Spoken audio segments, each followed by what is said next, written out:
Good morning.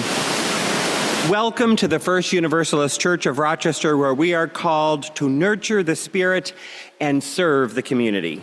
I'm Peter House, the summer minister. Leading worship with us today are Elizabeth Osta, using she, her pronouns, our worship associate. And then on music, we have Howard Spindler, he, him. With our tech support is Charlie Kortzel. Ezekiel McGee, they, them, is our grusher, and Carol Williams, she, her, and Lily Thatcher, she, her, providing childcare. If you are here for the first time this morning, we especially welcome you. Thank you for making it to this worshiping community.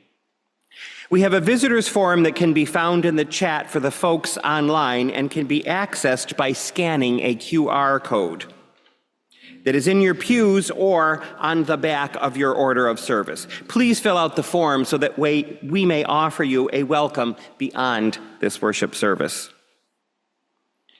Before we take a moment to turn to our neighbor, let us take a moment to turn toward the camera so that we may greet our online worshiping community. Please offer a wave. And if you are online, please pop into the chat to offer a greeting. To our online community, please wait to share joys and sorrows until later in the service so that they'll be visible to those of us who are here in the sanctuary. If you are here at First Universalist, let us take a moment to turn to our neighbor this morning and offer a warm greeting.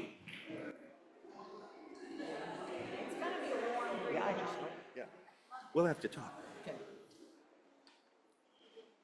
I now invite you to join us in singing our opening hymn, number 118, Come, Come, Whoever You Are. One time through unison, two times through canon. All together. Come, come, whoever you are, wanderer, worshiper, lover of thee, ours is no caravan of despair. Come,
What wonderful words to start with.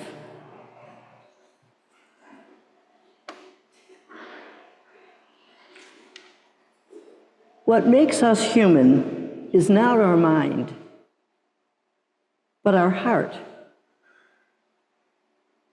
Not our ability to think, but our ability to love. These words by Henri Nouwen, Dutch philosopher, theologian, and Harvard professor, captures some of the tenor of his life's work as he sought to create community wherever he was. In the introduction to a book on community by Nouwen, Stephen Lazarus wrote this: "For Henri Nouwen, community is a basic need and hunger of the human heart. It is a place of care and celebration, the place where our wounds and our weaknesses are exposed, a sheltered place for the confession of sin and brokenness, and a house of love where we can receive forgiveness and offer it in return. It is in that spirit of continuing to build a beloved community that we come together in kindness and love, come together and remember the essence of our humanity is our ability to love. Come, let us worship together." Would Juanita Ball come light our chalice? And as you light a chalice at home, will you join me in saying our chalice words in unison?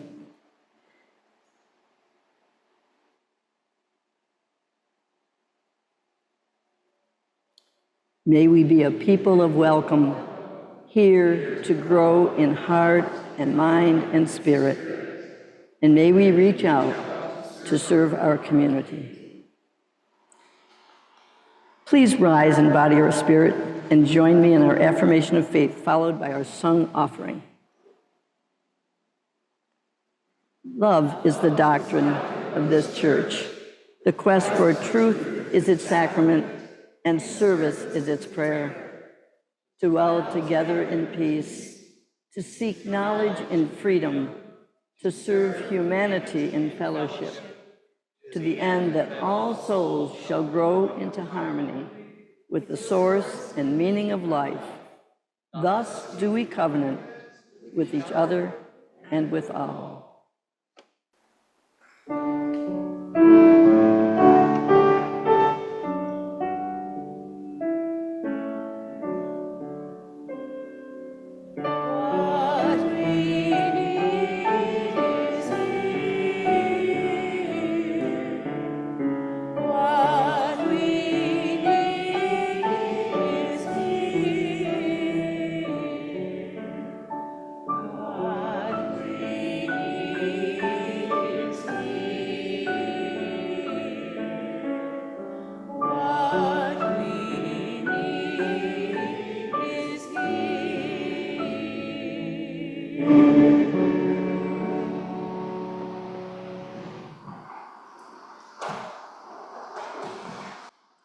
As we come together, bringing our hearts and our love, we also bring our generosity to support the works of our community. Here's an AI quote that fits the bill.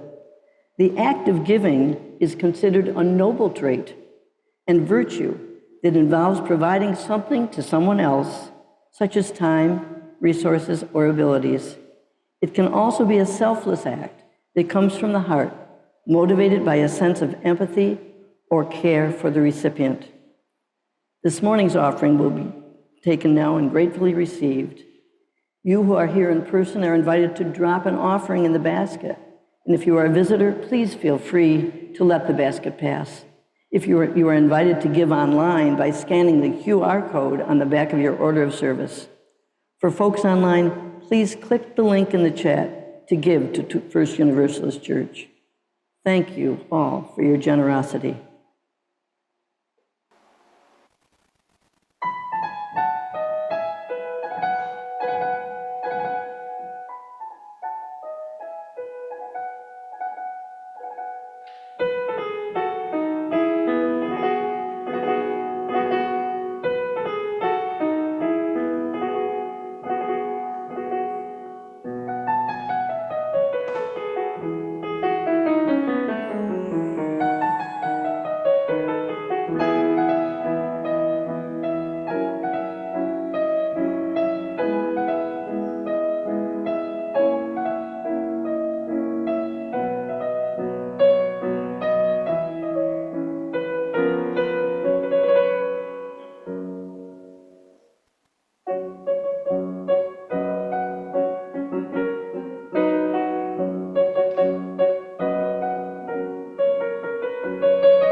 This morning we have a story for all ages. We have a young one back there, but I think she can see from there. Any children that want to come up. The Boy, the Mole, the Fox, and the Horse is a book full of wisdom and life lessons. Many of you have probably already seen it.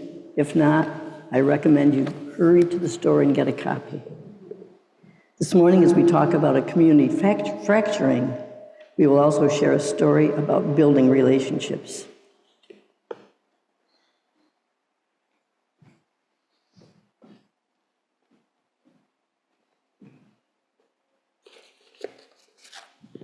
Yeah. I'm on. Yeah.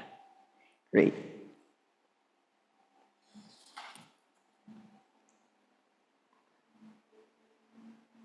Charlie Mackesy is the author of this wonderful book. And I should stand away from that microphone, I think. That's better.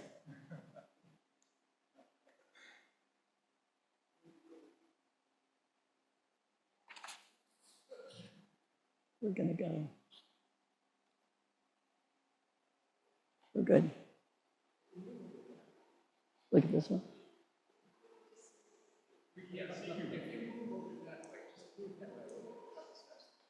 Go forward. Come towards you. Oh, I love it. I've always wanted to be on screen. That's great. We have shortened this book just a bit because it's too long to read in essence. So now we will read the script that is up in that iPad. I think I'll go get the iPad. Okay. I need to bring this iPad down. I need to bring the iPad down. That's my problem. Okay. I'll give it back to you.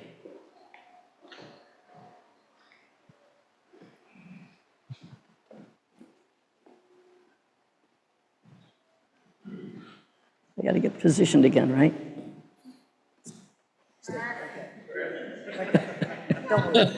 This is part of the entertainment. The story begins with a boy meeting a very wise mole who has so much to share with him and who also has a deep love of cake. One of the mole's favorite sayings is, "If at first you don't succeed, try some cake."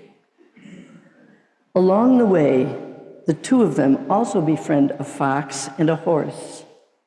Each encounter a lesson. Our story begins this morning when the boy and the mole encounter a fox. "I'm not afraid," said the mole. "If I wasn't caught in this snare, I'd kill you," said the fox. "If you stay in the snare, you will die," said the mole. So the mole chewed through the wire with his tiny teeth. One of our greatest freedoms is how to react to things. I've learned how to be in the present. "How?" asked the boy. "How? I find a quiet spot and shut my eyes and breathe. That's good. And then? Then I focus." "What do you focus on?" "Cake," said the mole. Isn't it odd?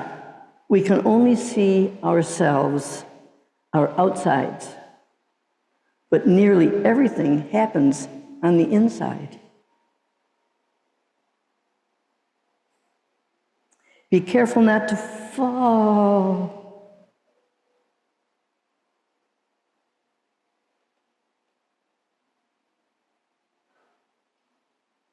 So much beauty we need to look after.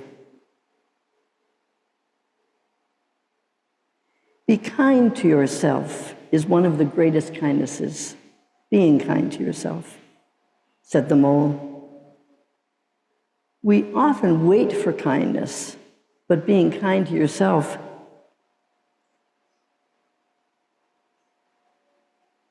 can happen anytime. I feel lost, said the boy. Me too, said the mole. But we love you and love being with you, and love brings us home. I think everyone is just trying to get home, said the mole.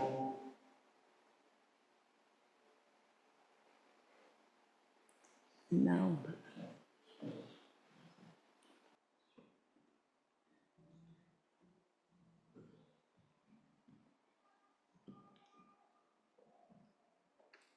Back to you, Rev. Now let's sing together our doxology found in the order of service.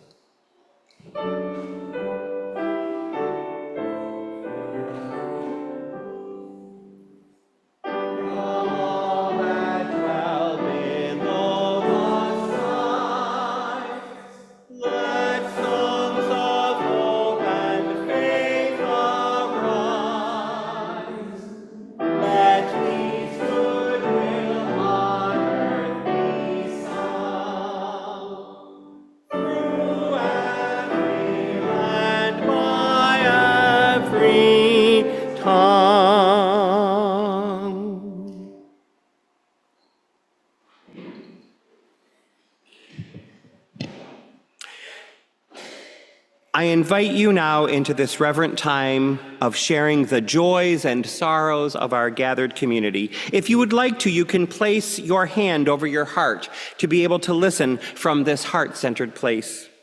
As Elizabeth places stones in the bowl, I will read aloud the joys and sorrows of our gathered community. All online are also invited to share your joys and sorrows in the chat.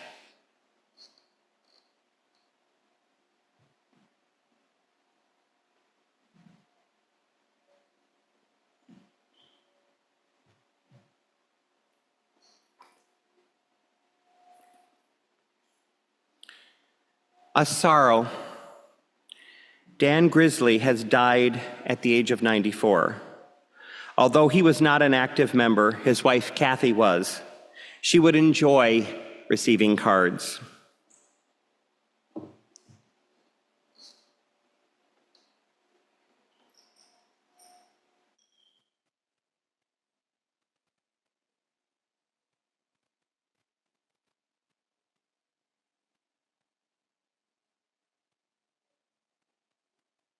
Scarfati's is always wonderful.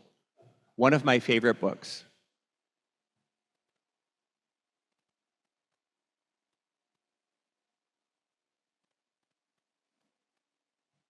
From Joanna's iPad, son of my dearest friend died suddenly on Thursday. I was his second mother.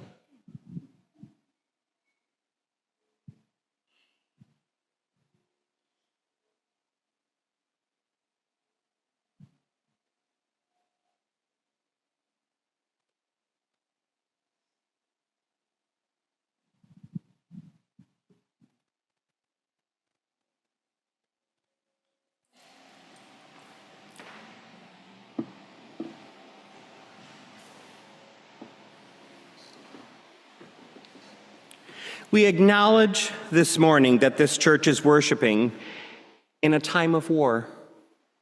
We acknowledge the wars and conflicts that are happening in Israel, Palestine, Ukraine, the Congo, and Sudan. We acknowledge that there are more conflicts and wars happening that we are not even aware of. We earnestly pray for those wars to cease. We light a white candle now to acknowledge the grief we feel in this sanctuary and wherever we are worshiping from. Let us be connected by our grief.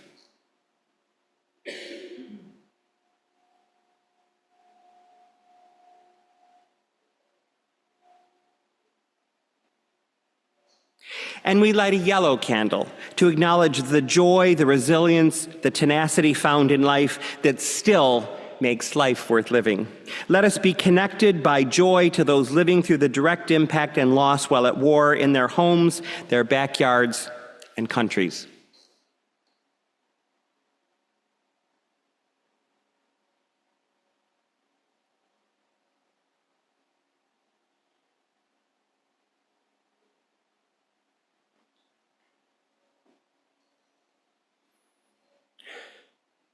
And now we hold a brief moment of silence to honor the many deaths that have happened this week due to wars across our world.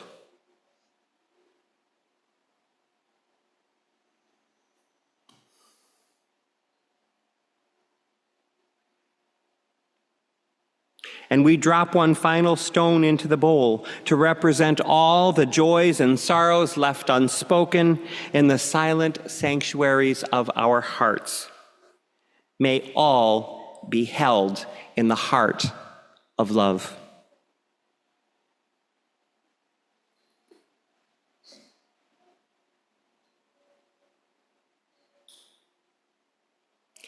Amen.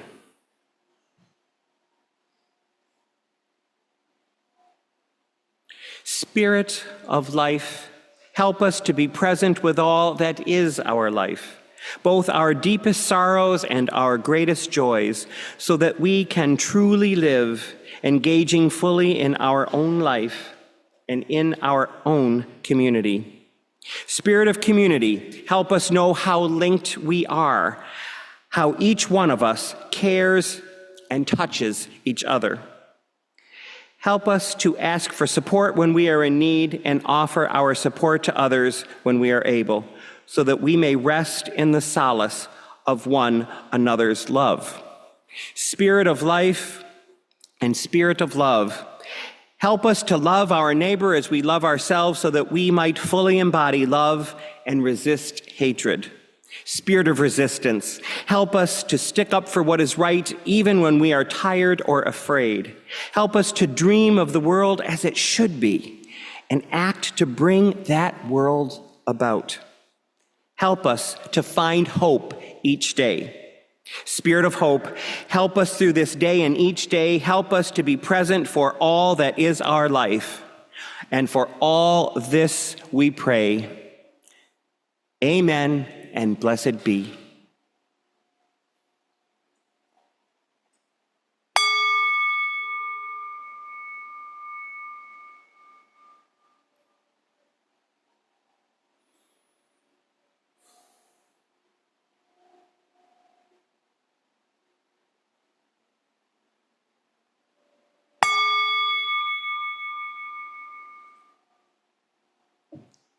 Amen.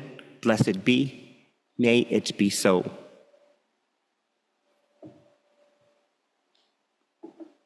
I invite you now to join us in our hymn of contemplation, number 123, Spirit of Life.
As most of you know, I attended Meadville Lombard Theological School in Chicago. And like many schools these days, it has, from my understanding, become exclusively an online institution. But when I was there, it was a full-time residential program, and many of us lived right at the school. I was very excited to be going there.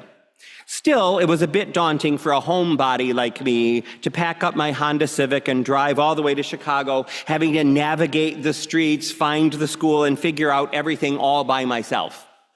Many of my classmates had spouses with them or family members helping them, but I did it all alone. In the first few days, I admit I was very homesick, in a way that startled me, actually. Classes hadn't started yet, and I didn't know anyone. I had to navigate around the biggest city I had ever lived in by trial and error, because this was in the days before the internet and smartphones, or Google. So I had to find the grocery store and the laundromat and the post office. I was calling my mother twice a day to keep myself tethered to some sense of connection and belonging, reassuring and reminding myself that I wasn't floating in a bubble of solitude and strangeness. I just needed to wait until things got started. And then they did. The fourth or fifth day that I was there, orientation began. We all packed a bag and carpooled to a retreat center together. It was there that I met the incoming class of 2000. It was a very diverse group. There was, among others, a man who was over 60, an African-American woman in her 50s from inner city Detroit, a young man who had overcome severe depression and suicide attempts and gone on to create a successful not-for-profit organization, a model, gorgeous young woman who had been a professional dancer and then managed a Liz Claiborne store, an accomplished poet, and Joseph, a young man from Seattle who presented as the guy that Central Casting would send over if you asked them for a young Republican type. He was, though, in reality, quite liberal, progressive, and compassionate. He just came across as the epitome of traditional conservative due to his demeanor and his looks and his choice of wardrobe. And then there was Dina, an unassuming-looking woman in her 30s. Dina was the first person that I was drawn to initially. She radiated a cozy warmth and an understated charm that just kind of drew people in.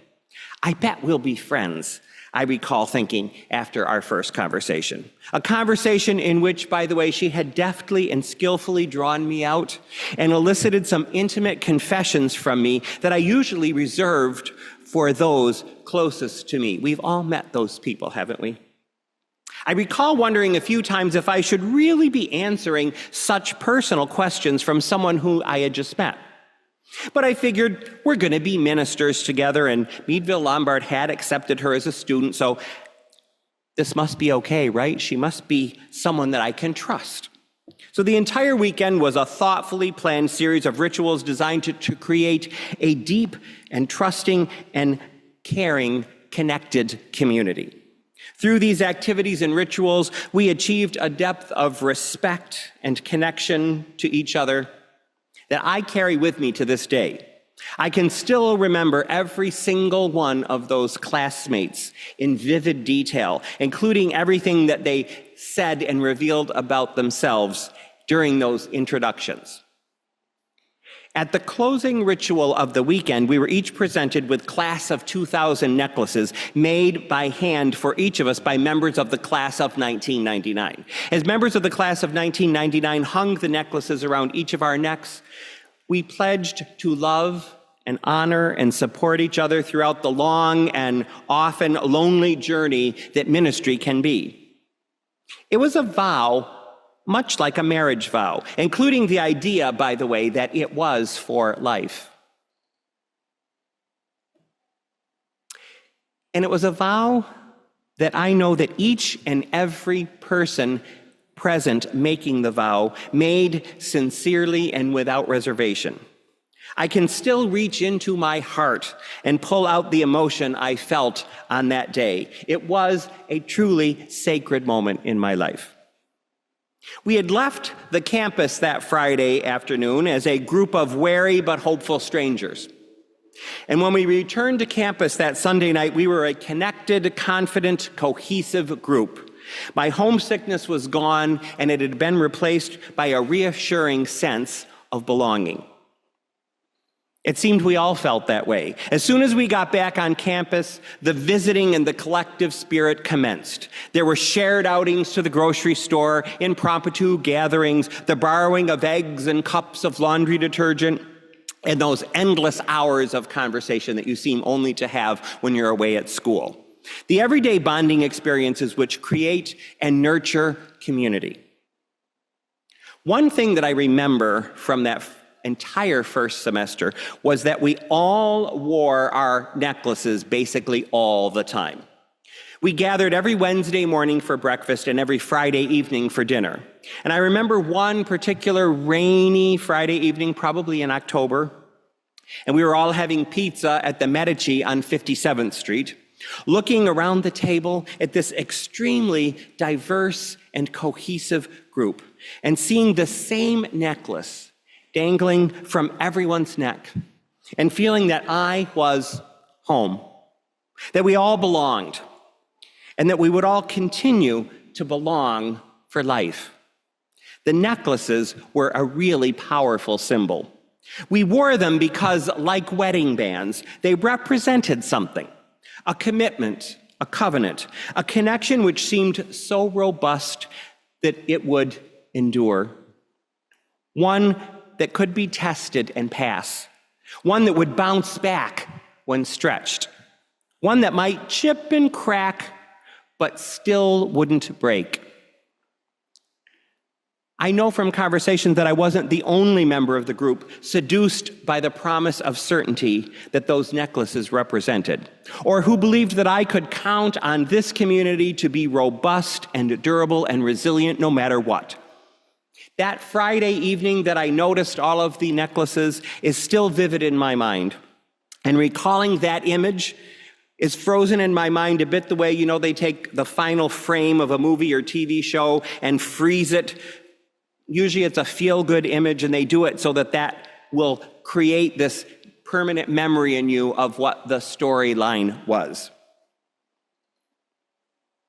Having this image in my mind also brings up and makes me reflect on the most valuable lesson that I ended up learning from my time in that community, and that is this: how fragile community is and just how easily it can be fractured.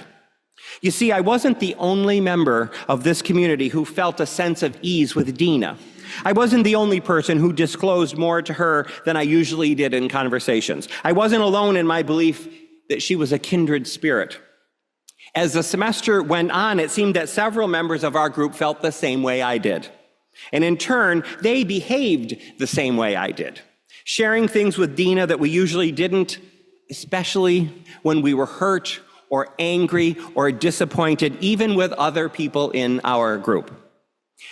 Dina, it seemed, had a gift for showing up when people were most vulnerable and offering a shoulder to cry on, a confidential place to vent, a safe outlet for those less noble thoughts that we all have about each other but are usually reluctant to share.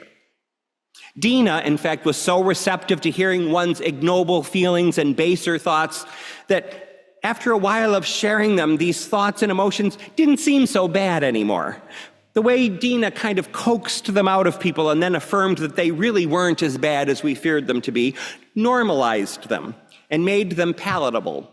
Where do we see that happening in recent years on a national level?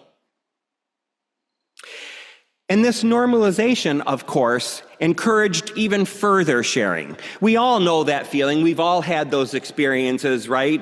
Well, I've already said this much after all. Any harm has likely already been done, right? And this actually feels kind of good. Why not just go all in and say it all? Well, at this point, I want to also explain that a large part of the persona that Dina cultivated was what many people now call, and I Googled it, social justice warrior. She was highly attuned to spotting the isms, sexism, racism, homophobia, and she was always the first person to call out any hint of injustice that she saw. That's a racist remark, she would say. That's a homophobic comment. You're being incredibly sexist. Several times during that first semester, lecture topics would be derailed by Dina's penchant for calling her classmates out on any perceived insensitivity and then refusing to accept any apology or any concessions that the offender was willing to make, no matter how innocent the misstep might have been or how sincere the offer to recant and learn and grow might have been. After this happened a few times, I began to reflect upon the kinds of confessions that Dina was most interested in eliciting from people. By this point in our journey together, some of us had begun to have conversations about what we had experienced with Dina. And we had begun to see that what most interested her, it seemed, was luring people into admitting to thoughts or past acts that could be seen as bigoted or insensitive. She had gotten a few people to admit to having bullied gay people when they were kids before they knew better. She got one woman to confess that she had grown up in a small town and she still struggled with a certain fear when she saw non-white men walking on the street at night when she was walking all alone. And she knew that her fears were based simply on the implicit racism that permeates American culture. And in some ways most damaging, it would turn out, at one point Joseph confessed to Dina that in spite of the fact that he knew better, he often felt threatened by the knowledge that his wife had a very lucrative career and in all likelihood would always be the primary earner in their household. The reason we had begun to have conversations about what we experienced with Dina with each other was that around Thanksgiving, our confessional sessions with Dina had kind of taken on a new element. While in the beginning, Dina simply listened with open empathy, she now began to say things like, you know, you probably should never admit that to anyone else, or other people might not be as understanding about this as I am. And always, around this point, it seemed that she would add, but don't worry, your secret is safe with me. I won't tell anyone unless something happens where I need to. Later, I learned that one member of our group pressed her on a few occasions to explain what she meant and what she was getting at when she said this. And Dina's explanation was that she felt a sacred duty to expose anyone who was racist or sexist or homophobic for the good not just of the institution, but for the good of the world in general. And just a few weeks after a few handful of us started to have our concerns, the dam burst open. We were at our Friday evening get-together. People had had a little bit of wine, and Joseph, our young Republican archetype, offered a criticism of a piece that we had read in class that week by a feminist theologian. Now, to be very clear, Joseph did not in any way comment on the identity of the theologian. He simply stated that one of her arguments, in his opinion, was not fleshed out fully. Exactly the type of critical thinking that we were being encouraged as a class to engage in. Surely the African-American woman from Detroit cut him off. Well, you would say that, wouldn't you, Mr. Sexist? I know what you think of women. I know that you think we should all stay home and cook and clean and let the men run the world. Is that fair? Asked the woman who had confessed to Dina her fear sometimes of non-white people. Joseph never made any reference, after all, to the author's gender. Well, of course you'd defend him, another woman shot back. You're a racist. I know all about you avoiding people of color on the streets. You think that anyone who isn't white is a thief. I know all about you. And then it became a free-for-all. You know how these things can quickly snowball out of hand. People who just a few months ago had made a covenant to love and nurture and support one another were sniping and accusing and dismissing. The gathering broke up prematurely, not surprisingly, and we clustered into groups of 2 or 3, depending on who had yelled at who. And we processed our shock and our outrage and our grief. It seemed that all of the goodwill and the generosity that had characterized our early days together was nothing but window dressing, cover for the fact that far from being a nurturing community of justice-oriented people, we were instead a nest of vipers, racist, sexist, homophobic vipers. And of course, everyone also quickly realized that Dina had betrayed us by repeating the confessions that she had lured out of us. Apparently, she had felt the need to repeat these things in what she obviously saw as in service of the greater good, just as she had started to warn us she might. Well, not surprisingly, by Monday morning, word had circulated back to the school's faculty about just what had happened. And they immediately scheduled a series of clear the air sessions. I recall the first one vividly. It was very, very heated, with many of the same accusations repeated. The same camps of people kind of hunkering down together and people digging in on their positions. Joseph was confronted the most openly and aggressively, with people accusing him of being a blatant misogynist, as well as pompous and arrogant and privileged. Literally overnight, the goodwill and connection that we had all been enjoying and taking support from had evaporated and was replaced by resentment and bitterness and a palatable sense of mistrust. The weekly gatherings ended, we splintered into factions of 2 or 3 people, and I never saw any of those necklaces, which had been so ubiquitous around everyone's neck, ever again. The community, that beautiful community, that had begun on such a high note of unity and inclusiveness and benevolence had been reduced to a collection of a few wary tribes and several completely alienated individuals. It wasn't that we stopped interacting with each other. There wasn't open hostility or a withholding of generosity or a desire to engage in further conflict. No, it wasn't that. And on an individual level, many relationships were repaired to a degree, and where this wasn't possible, uneasy truces were nonetheless established. People got back to normal, and for the most part, from what I could see, their best selves won out over any grudges or resentments that they may have carried. But something sacred had been shattered and could never, ever be repaired. And while it's tempting to blame the whole thing on Dina, doing so would be to engage in a very dangerous denial. As we began to heal, there was a recognition that while Dina was the catalyst for what had happened, she wasn't the cause. Hadn't we all given into our baser instincts on some level by being quick to judge and condemn each other based on a few statements made in private to a third party? Hadn't we vented in ways that we probably knew at the time we shouldn't have been doing?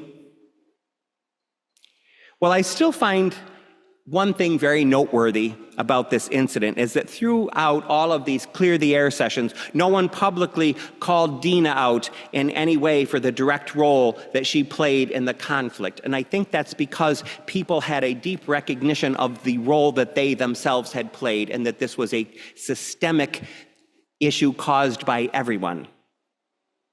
Instead, in these arguments and conversations, we were all focused on each other and the hurt and betrayal that we felt by what other people had supposedly said or done. Not to us directly, but things that we had heard third hand. The sacredness of the space that we had created together had been violated and shattered. And in the same way that, yes, many marriages do survive infidelity, they are never quite the same again. So in that same spirit, yes, we healed and we repaired and we went on. But we had lost something that we never got back. Communities are sacred entities. They need to be carefully nurtured and lovingly maintained. They require endless goodwill and restraint in equal measure. And most importantly, we must always remember that harmful words, once spoken, even if we think it's in confidence, once they are heard, they can never be unheard. All it takes to shatter the sacred is a little unclean and unnecessary venting, or one bad faith actor. So, there are a few things that we can all do to nurture our communities and protect the sacred bonds that exist among us. We can remember that we are often very quick to think the worst of people, not see them in their full context, not allow for growth to occur when we hear something that they may have said or done a long time ago. Yes, people must be held to account for past actions. But we also all have a duty to make sure that we fully understand those actions in context before we judge and condemn people for them. And we must allow for growth when we see evidence of it. We can all shut down gossip when it presents itself. We can resist the temptation to agree or fuel the fire if we can't shut it down and other people are engaging in it. We can be the ones to put out the fire by toning down our own rhetoric and encouraging others to do the same. We can refrain from griping and venting. We can call out people like Dina in the moment. We can judge others by what we ourselves see and experience and not by what we hear from others secondhand. We can we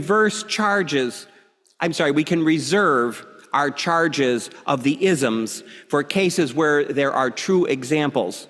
Labeling everything as such diminishes the value of these charges when they really and truly need to be used. And if we look at the world around us, we truly need to be able to call those things out. So we need to be judicious when we do so. It's super easy, I have learned, to fracture a community. In my story this morning, one person was the catalyst for it with a little gossip and some careless accusations, all among a group of people who should have known better. Happily, in the conversations that we've had in the intervening years, I have seen that we all did, in fact, learn a lot from this experience, and it informs how each and every one of us moves through the world. There are Dinas in every group. They are not always malicious people, to be sure. I think in many ways, in fact, in Dina's case, she saw herself as a truth teller and a champion. But we do all have the ability to recognize damaging behavior when we see it. We all need to become braver and swifter in pointing it out. And we must all guard against feeding the beast by giving in to the temptation to confess carelessly or vent needlessly. Some people will definitely, by the way, if you do this and you become the person in the group who does this, there are people who will find it off-putting that you will not play the game. And you may even occasionally be cast out of some circles altogether because you will not be willing to go along, and you will be putting water on the fires that people are taking pleasure in fueling. But it's worth it because your integrity will be intact, your community will be stronger for your restraint, and your soul will be at peace. As for Dina, she never did find her way into ministry. In fact, fairly shortly after this drama erupted, she left us quietly, and no one is quite sure where she went. I believe, knowing her as I did, that she acted more out of pain and a misguided sense of what true justice looked like than she did out of abject malice. Wherever she is now, I hope she is well. And I want to thank her for the lesson that I learned from what happened all of those years ago. Never, ever forget that communities are sacred, but they are also fragile. There are certain lines that we all know we shouldn't cross, because once we step over that line, we unleash destructive forces which can't easily or ever be reined back in. We can see that everywhere around us these days. Many of our most sacred institutions are teetering in ways that 20 or 30 years ago we never would have thought possible. The Dinas of the world seek to divide people and consolidate power, but their efforts only succeed if the rest of us are seduced by our worst instincts into playing along.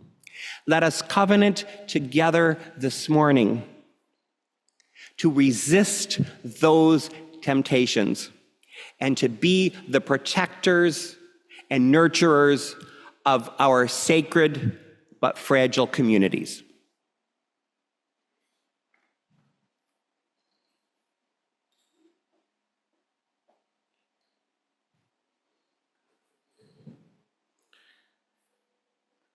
I invite you now to join in our closing hymn. Rank by rank, again, we stand number 358.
Is our chalice flame this morning.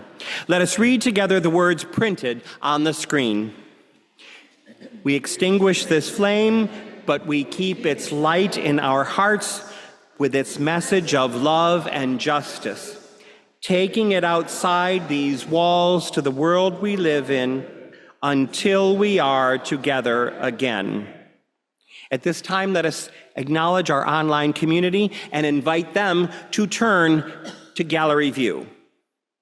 As we close the service this morning, I invite you to again place your hand over your heart. If you are joining us online, I invite you again to turn your settings to gallery view and look upon the faces who are here with you. For those of us in this room, take a moment to look around at those beautiful, wonderful people that are here with you today.